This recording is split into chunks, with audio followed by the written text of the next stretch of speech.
Bonjour peuple congolais, bonjour bandeko nyonso balandaka biso na kati ya Yoka Base TV, bandeko basepelaka na communication tosalaka, bandeko basepelaka na esprit patriotique automema na ba congolais, éveil ya conscience autolukaka congolais nyonso koma nango et non azala manipulé par des discours à ba politiciens. Merci na ba mama pe ba papa bandeko, ba grand frère pe ba petit frère bandeko nanga ya mibali pe ya basi. Ba o bazwa courage ya ko s'abonner na chaîne biso Yoka Base pour na kozwa ba information vraie. Ba information vraie ça lokuta sans formol et non ko za la manipuler na ba discours ba lokuta plus tard. Lelo nazaki na posa vraiment na lobate parce que na meki kota la discours ya Frank Diongo na comparer na discours ya Jean-Marc Abound na comparer na discours ya Emmanuel Shadari o alingaki adiembela na article 64 ya constitution malgré ba interpréter en mabe ya wana bino non pendant des moments que mboka isa mabe tozomona ba leader politique musu baso bimisa ba makamba lokuta en attendant nous voulons la paix à l'est de la République démocratique du Congo.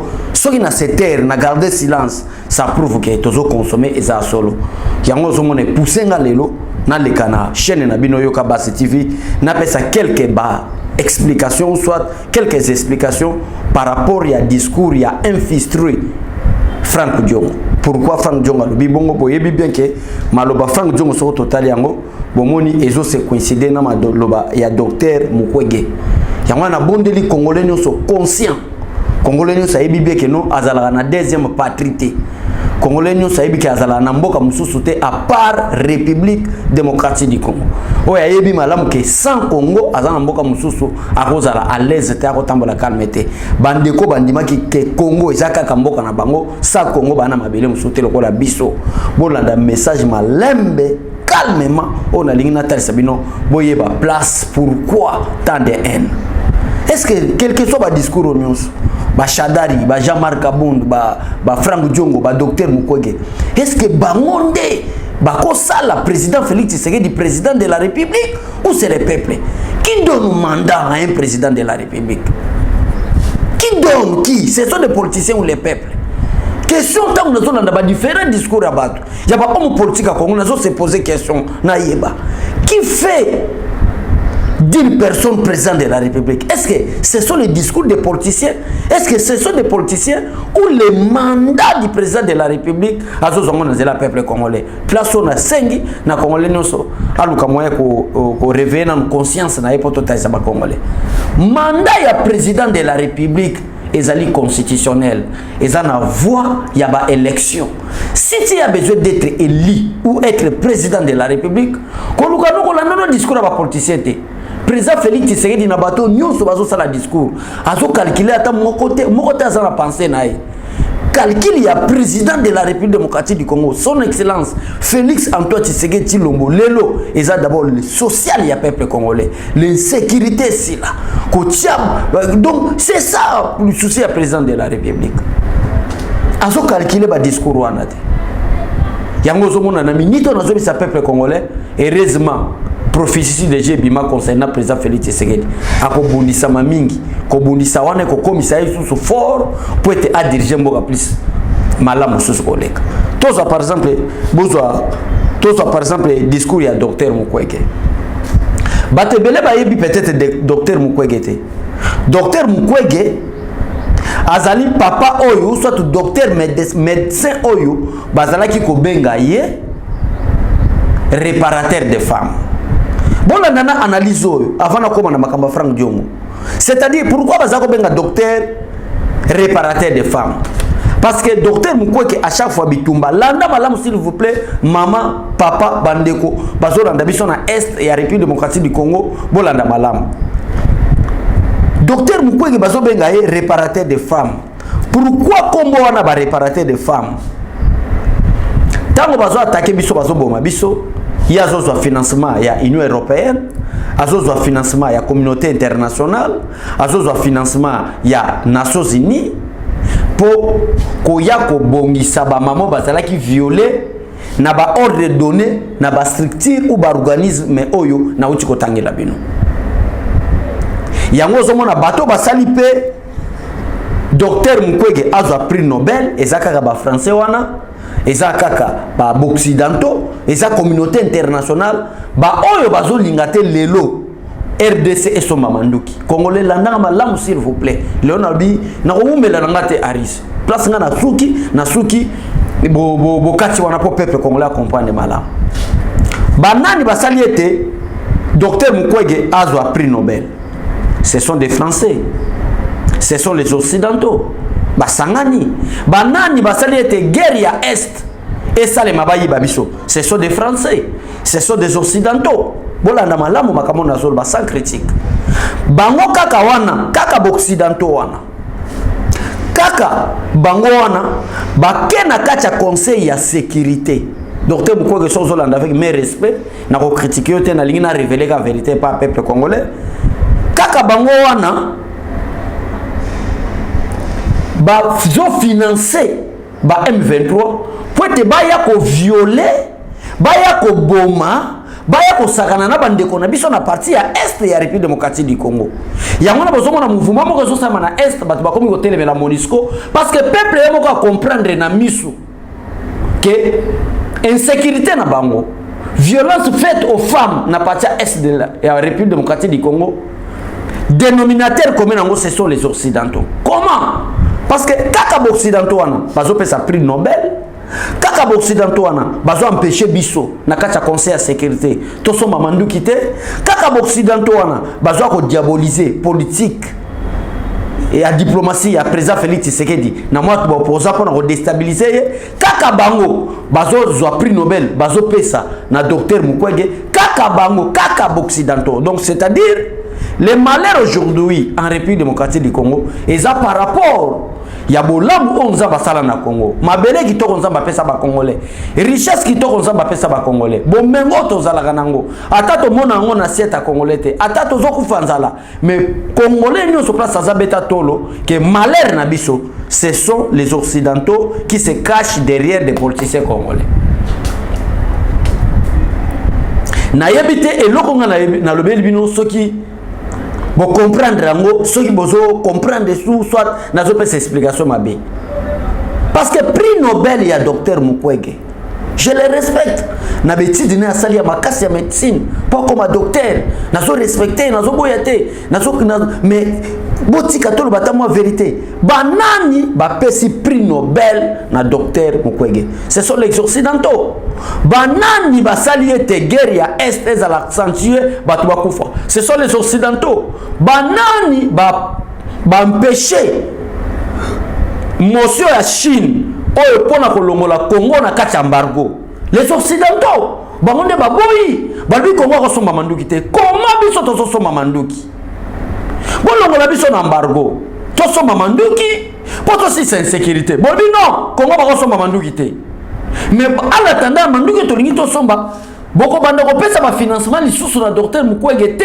pour banda ko traiter parce que violence na ba guerre aussi là violence faite aux femmes na moment insécurité aussi là bo pesa biso manduki to vidango non bango ba boma biso après ba ya ba ko réparer ngona ba benga docteur Mukwege réparateur de brèches. Mais pourquoi docteur Mukwege à un moment donné comme ça la déclaration je ne suis pas d'accord avec la diplomatie régionale du président de la République concernant l'insécurité à l'est de la République démocratique du Congo.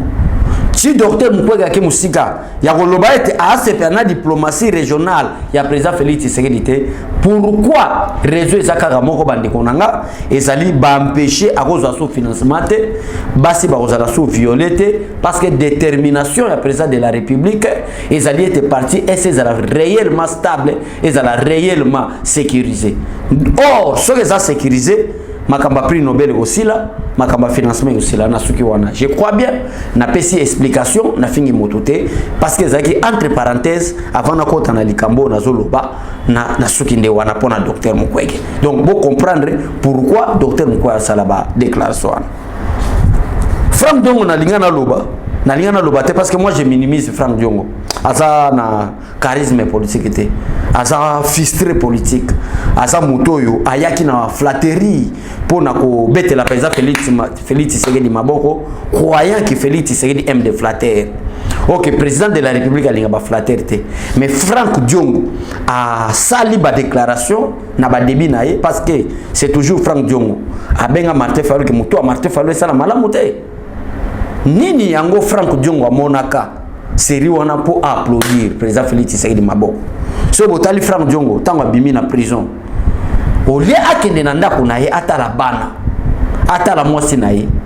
Tango président Félix Tshisekedi aza élu président de la République akanisa ki parmi ba prisonniers naé parmi ba prisonniers oyo Kabila kangaka akanisa ki Franck Diongo parce que Franck Diongo azaki muto moko lié pembeni ya Etienne Tshisekedi tamulai pembeni ba Félix Tshisekedi tamulai Tshisekedi a dit que ses compagnons de lutte to litana ye tabimisaye mais le jour oyo Tshisekedi abimisi ordonnance ba bimisi Franck Diongo Diongo na signe ya reconnaissance peuple congolais au lieu akende epai naye akende otala bandeko naye akende otala bana naye oyo basepela kitene bakangi papa na bango aya tina siège ya IDPS en ma présence nazo mona Franck Diongo na misuboyi nenga zolela na combat président Félix Tshisekedi. Félix Tshisekedi, merci. Tu es un élu de Dieu. C'est Dieu qui t'a choisi. Le changement de ce pays est entre tes mains. En dehors de Etienne Tshisekedi parce qu'il est déjà mort. Mais nous croyons en toi. Parce que tu es Tshisekedi, Etienne incarné. C'est Franck Diongo, peuple congolais.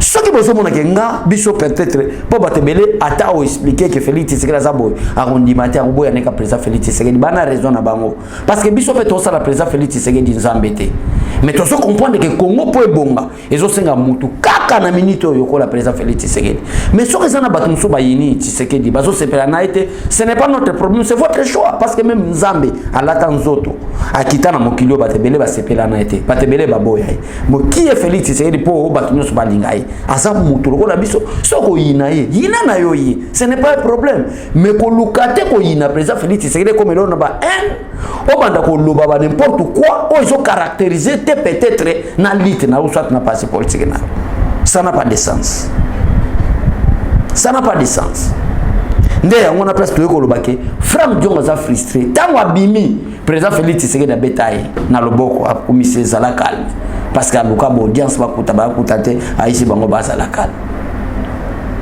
tout en sachant que akobima ministre ba ko pese poste makasi alors le kola ba politicien congolais ba mesana na politique a flatterie ndé Franck Diongo bandi osala ba démission afinga même Martin Fayulu il faut ba la Martin Fayulu ba docteur makasi batala mutune il peut être avec une maladie mentale c'est toujours Franck Diongo mutasa koloba maintenant pourquoi la zone ici makamwana parce que na lingi na se poser question na yeba ta oyo za ko bete la président Félix Tshisekedi Maboko Franck Diongo ozo kumisa mwana Sphinx mwana Etienne Tshisekedi wa Mulumba changement mboka o za Maboka Félix Tshisekedi moment wana za ko bete la président Félix Tshisekedi Maboko asala nini moment wana zo yebisa président Félix Tshisekedi que Félix Tshisekedi c'est un homme de changement yende muta memeli biso changement yende muta memeli biso une justice équitable moment wana est-ce que guerre na est ya République démocratique du Congo ezalaka te Franck Diongo guerre ezalaka kaka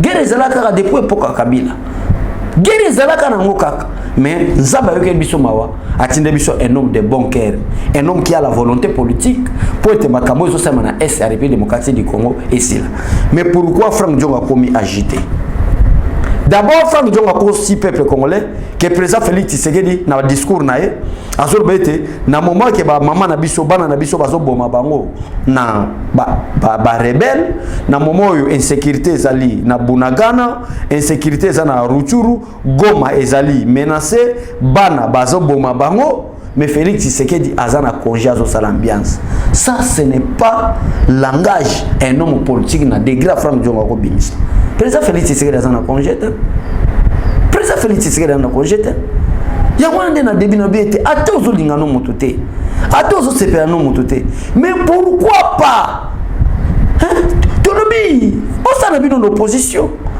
bozwi invitation que tout le monde veut adhérer à l'IDPS non mais ça c'est la position pourquoi le kutayo nana yepsi bino ke président azana na congé bino nous sommes solo ba makambo ya guerre ya est République démocratique du Congo mais au moment où il y a la guerre vous déclarez déjà il y a la guerre nini o guerre nini seulement batu ba kufate Conséquence de la guerre, il faut qu'il y ait toujours des morts. Ça c'est clair. Conséquence de la guerre, il faut qu'il y ait toujours l'insécurité. Maintenant, il faut regarder quelle est la volonté du président Félix Tshisekedi.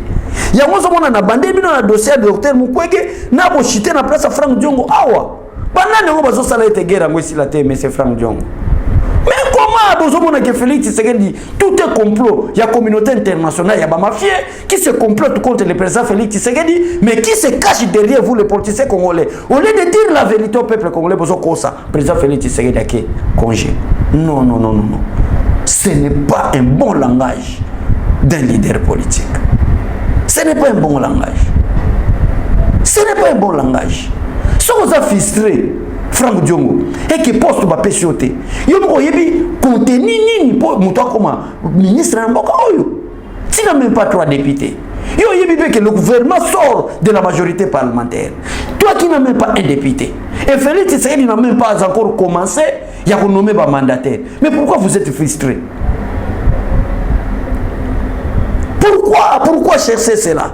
Mais le peuple est conscient.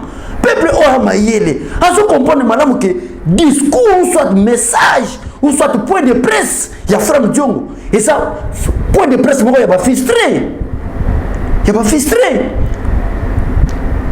Moi, je sais bien que Franck Diongo, c'est un intellectuel. C'est un homme intelligent. C'est un homme grand posant, je sais bien. Mais à ça, l'opposition n'était pas pour partager gâteau, pour nous avoir poste.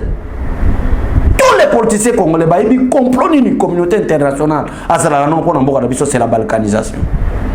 Congo et Kabwana. Lelo awa na mboka na biso oyo.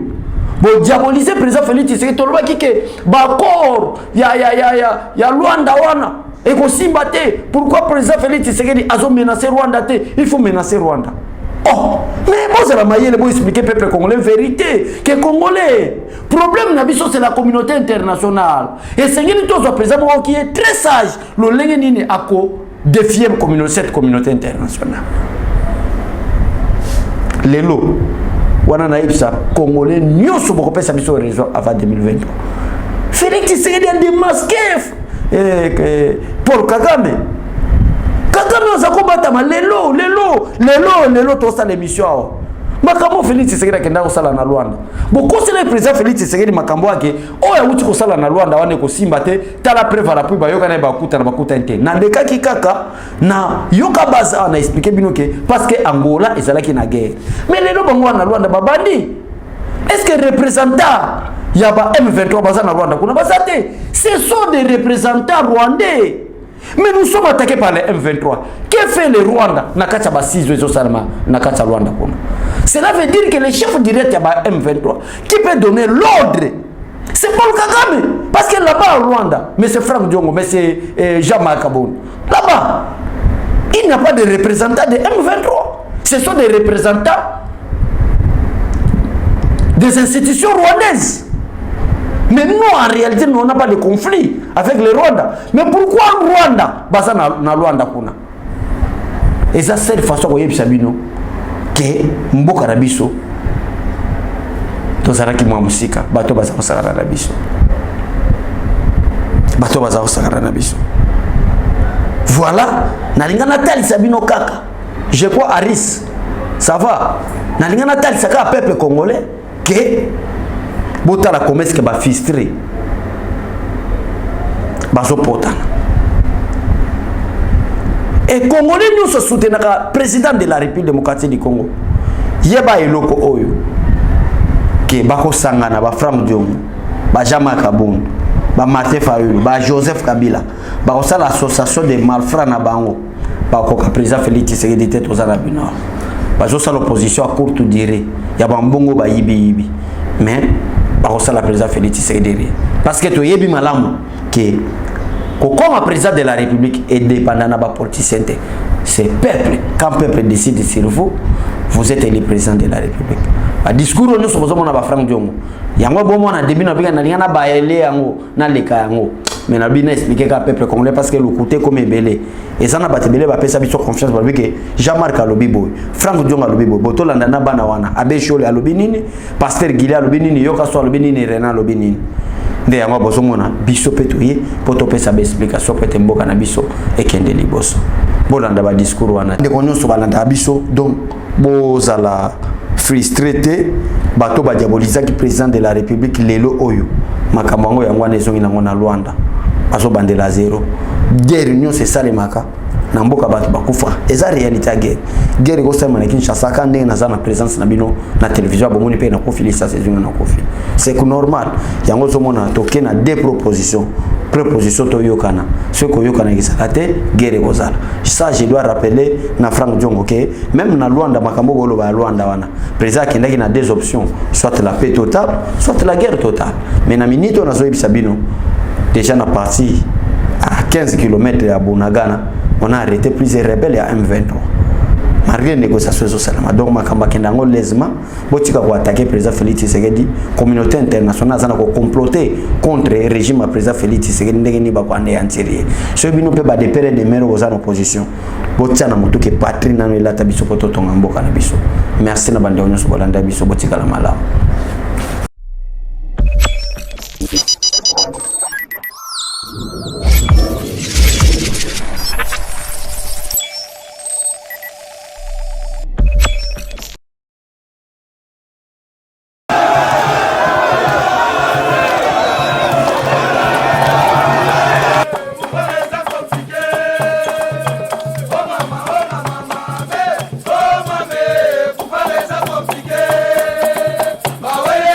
Parlez-moi,